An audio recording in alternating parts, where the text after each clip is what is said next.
Hello, my friends. This is Dr. Ginny Baro. I am so grateful today to join you because, as you know, I am always learning from mentors, coaches, people around me who are in ahead of me, I should say, people who are doing the type of work that we do together, my clients, you who is listening to this training. And I want to first of all commend you for listening, for watching, for continuing to expand your knowledge base, for looking for ways to improve yourself and to become a better version of yourself. That is something that we need to celebrate because sometimes as learners, we take that for granted. So I want to start by celebrating you and saying thank you for being here. Thank you for showing up for yourself, for betting on yourself, for investing time, money, energy in yourself. We cannot overlook that.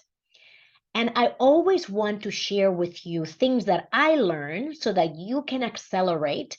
And while I'm collecting all this information and being the knowledge broker that I am and that most of us are, that you can benefit from what I'm listening to and you don't have to go through the process that I go through to collect that information and consume it so you can start to apply it in your work and in your business and in your life and reap the benefits of that. So today I want to share with you something that I learned from one of my mentors, Brendan Burchard. He talks about marketing. So since I'm running my business, I often listen to marketing podcasts or to spiritual podcasts. I listen to Oprah Soul Conversations, which I absolutely love. I listen to all these different authors and the books that they are coming out with, like Daniel Pink and Don Miguel Ruiz, and all these wonderful people who we have the privilege to learn from. And so today I want to share the four P's of marketing. However, we're not talking about price and promotion and place and all the basic stuff that we learn in Marketing 101. This is going to be different. And I learned this from Brendan. And he shares the four P's of marketing from his perspective. But I want to take these four P's and apply them to you in your career. So here it goes. The first P for marketing, which we are applying to your career, is plan. PLAN. How do you plan? How do you create a plan for your career so you can grow and advance and achieve the goals that you have for this year? A plan, as I often say to my audiences, those of us who fail to plan, plan to fail. The reason is obvious to me, which is we are so busy every single day, taking care of business, delivering our projects, making connections with clients and potential clients. We're constantly in a state of turmoil, action, busyness, life, family, kids, pets, parents, all of it. Sometimes it's ourselves, right? We're in the midst of going through a personal transformation or personal situation that requires our attention. And so that usually takes us away from a plan, from what we would like to accomplish this year. And so, because life doesn't stop and we can't stop everything around us for us to focus on what is important to us, it's so important that we bake it into our lives, that we create a flow that integrates all the stuff that we need to worry about and care for with our goals and desires. They're not mutually exclusive, and we cannot wait for one scenario to be ideal because there is no panacea. This is it. This is the journey. So the plan, how do you create a plan when you are in the middle of everything that is happening for you? And all it takes, my friends, is self-awareness around, okay, so this is all happening. I get that. Not every single moment of your life is chaotic and crazy and busy. We have downtime. We absolutely do. And the question is, what are you doing with your downtime? If you happen to be using it to just do nothing and veg out, as we call it. Okay, that's legit. That's what you need. And ask yourself the question, how often am I vegging out? And what vehicle, what am I doing when I veg out? Because if you find yourself watching Netflix, like I do sometimes, trust me, if you find yourself watching Netflix and binging it, it's okay. However, if you find yourself doing that repeatedly, and rather than creating your plan for what am I creating this year, you find yourself doing meaningless, brainless, albeit needed tasks, I want you to consider what would happen if I do that and split my time between vegging out and creating my plan for this year. So I'm really not being unrealistic when I say we all need downtime. We all need to just give our intellect a break. I get it. And also, let's be intentional about our plan. Do I have a plan? How do I create a plan? Ginny, I know about creating plans. You don't need to tell me. Great. Skip to the next portion of this recording. If you have any questions around how do I create a valid plan, one that I can truly leverage, one that won't just sit there and it's just words on paper that mean nothing to me, the easiest way to do it is to create a priority list of things you would love to accomplish in this year.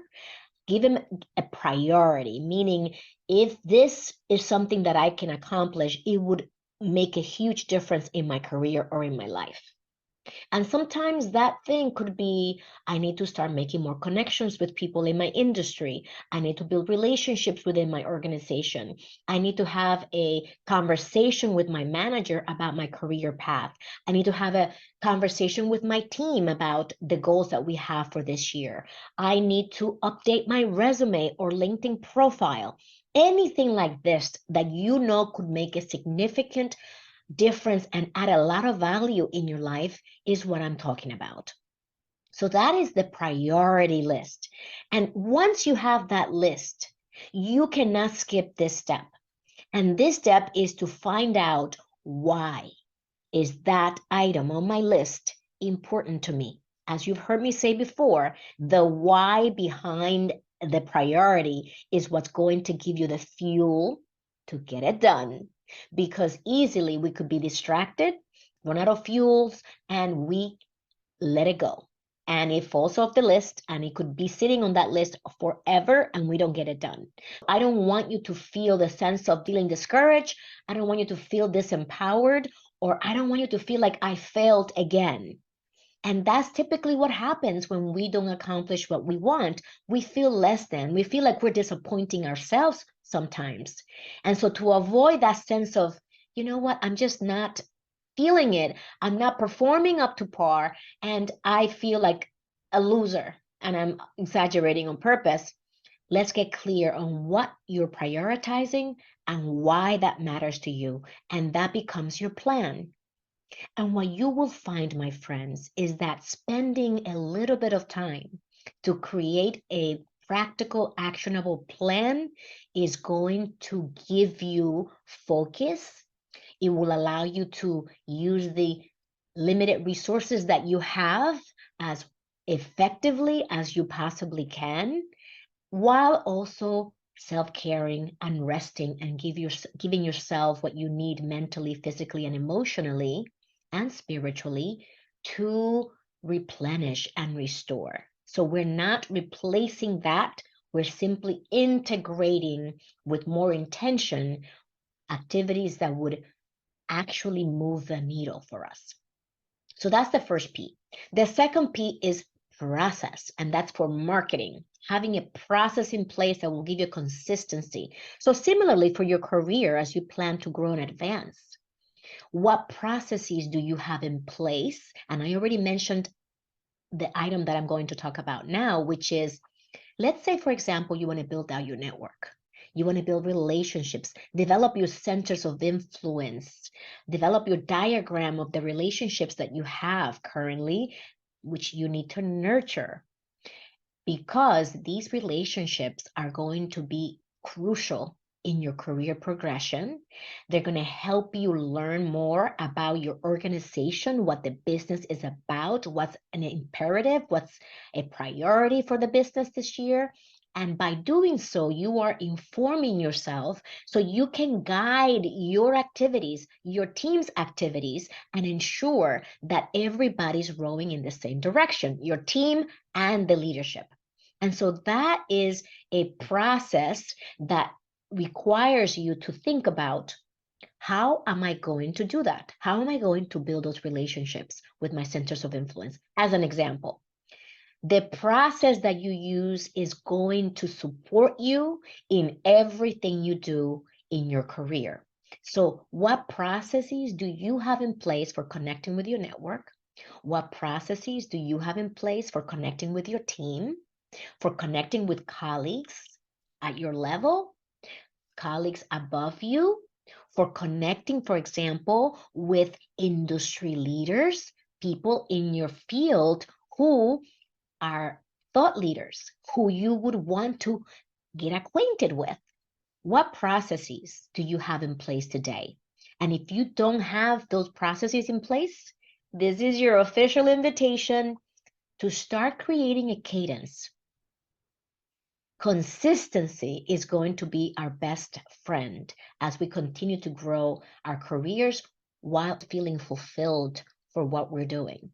And the consistency that you put in place is what's going to help you make progress over time in a consistent way versus it being haphazard and you not seeing the results that you truly want. So what processes are going to support you as you look at growing and advancing in your career in this hybrid environment without burning out, right? So there's got to be a process around your self-care. And that takes us to the next P. So the first one was to plan. The second one was to look at the processes that you currently have. And if you don't have processes in place for the things you want to achieve, that you begin to think about what those processes may be. And the third one is practice. Practice, practice, practice. We listen to information, we acquire knowledge, and unless we put it into action and execute, that's all it is, information and knowledge that is not being applied by you. And so practice is the rituals. The rituals that I am specifically talking about have to do with, again, the structure that you're building for yourself for success as it relates to you advancing and growing in your business and career. What are you practicing? What are you doing on a daily basis? The biggest red flag that you may not have the right practices in place is that you often feel exhausted, stressed, anxious, and that you're not accomplishing enough. Those are, to me, huge red flags that you may not have consistent processes and practices. So the practice of self-care, for example, is one that I'm going to hone in on because I believe so much in self-care that I've made it part of my lifestyle. And if you have been listening and watching on my feeds, I am running the World Self-Care Summit this year in March, June, and October. And there's a reason for that. We are high-performing leaders. We have a lot going on, and we don't want to make our self-care a maybe I'll remember, maybe I won't type of thing. We want to make self-care integral to our daily process, to our weekly, monthly, quarterly process of self-care for our minds, our bodies, our spirit. We want to make sure that we're performing at our best, at our peak. And we can't do that if we are running on fumes. So if you're usually feeling depleted, like you're below your 50% line of energy, that is a sign that your self-care needs a boost and that you need to implement practices that are specifically focused on your self-care. And I have my practices and I can share them with you quickly. I go to the gym a few days a week, usually Monday, Wednesday, Fridays. that 1 hour at the gym with my peeps. I come home, I get ready, I get to work. I also meditate on a daily basis. I do it in the morning when I wake up. I do it at the end of the day. Most days, there's some days when I don't do it, and it's okay. I give myself grace when I forgive myself when I can't do it. It's all right. But usually that's my routine. Now I have a new puppy. Those of you who have seen some of my news updates, and basically what my puppy's teaching me is more about mindfulness, because every time I take Bruce out, he is showing me what being mindful is all about. I know he's a puppy. I know he's a Shih Tzu. He's not a person. However, when I watch and witness what he does when we go outside, it just makes me stop, look around my house, appreciate whether it's raining, snowing, windy, dry, whatever the weather may be, to appreciate the sky at night when I take him out and the stars are shining bright, to appreciate my home when I look at it from the outside and be grateful that I get to build a home for my family, for my son, for Bruce, and that I'm doing that on my own.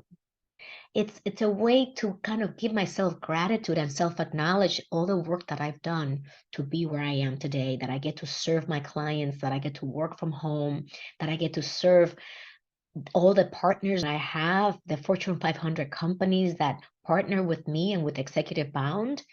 I'm so grateful. And Bruce, my little Shih Tzu, is helping me to become even more mindful, to give myself more breaks throughout the day. That has also now become part of my self-care. And by the way, having that little pup to hug and kiss whenever I want, it is a bonus. And one of my primary needs is connection and affection, physical touch. So to me, having this little bundle of joy, which I need to take care of and I need to give baths to and feed and take outside, it is becoming part of my self-care too. So what about you? What are the practices that you can put in place for your self-care? Attending the World Self-Care Summit for my clients is my gift to them to say, by the way, here are these 3 self-care events where you are going to take care of yourself from the comfort of your home. We're going to meet at 10 o'clock in the morning Eastern Time until 4 o'clock in the afternoon Eastern Time. And in between, we're going to take a 2-hour break. So you can do your home spa treatment, you can do your walking meditation, you can do your nature walk, whatever you want to do during those 2 hours, and then we come back together. So we're together for 4 hours, 2 hours in the morning, 2-hour lunch break, and 2 hours in the afternoon. And I'm going to teach you, we are going to show you how to do this self-care from home. So you can take those mental health days that everyone needs once in a while. That is the practice that I am referring to. So we talked about planning, creating your processes, putting it into practice. And now let's talk about the 4th component to continue to grow and advance in your career without burning out. And that is people. That is the 4th P. People. Plan, process, practice, and people. Who are the resources?